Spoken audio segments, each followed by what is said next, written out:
Well, thank you, Mr. Speaker. As Speaker Johnson already said, today marks the 21st day of the Schumer shutdown. Democrats' political games are hurting hardworking Americans. This week, essential federal workers won't receive their paychecks because Democrats voted against paying them.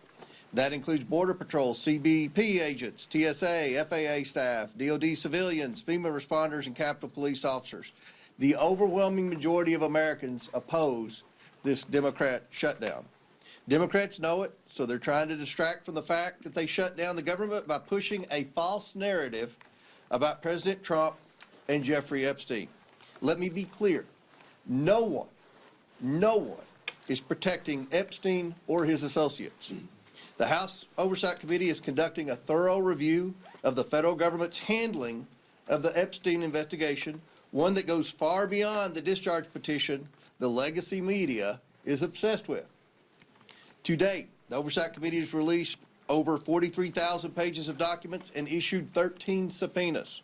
We've conducted a deposition with former U.S. Attorney General Bill Barr and a transcribed interview with former U.S. Labor Secretary Alex Acosta. I don't think I need to remind anyone in here, they are both Republicans and both former cabinet secretaries in the Trump administration. And guess what? Those interviews completely debunked the Democrat smear against President Trump.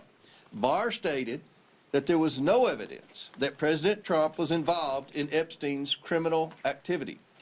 Acosta confirmed there was no contact with President Trump during the Florida case. No link, no conversations, nothing. Despite these facts, Democrats, especially Ranking Member Garcia, continue to spread lies about President Trump, and they are lies. They're infected with an incurable case of Trump derangement syndrome.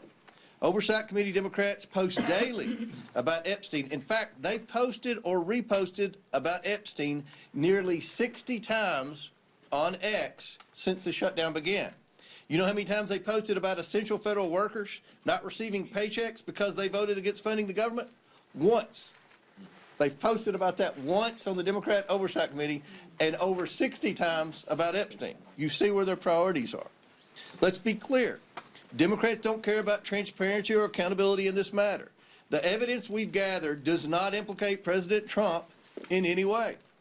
Public reporting, survivor testimony, and official documents show that Bill Clinton had far closer ties to Epstein. We're working to bring former President Clinton in for a deposition, but the Democrats aren't helping one bit. You would think, since we've already brought two former Trump cabinet secretaries in, they would be willing to bring in a Democrat who's had publicly a far closer relationship with especially Maxwell and Epstein. So why is that? That's a question every reporter should be asking Ranking Member Garcia and every Democrat on the committee. Why aren't you helping to bring Bill Clinton in for an interview and deposition just like we brought in Barr and Acosta?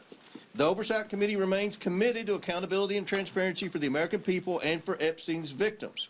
Our investigation has not stopped during this shutdown. We've released more documents just this past Friday.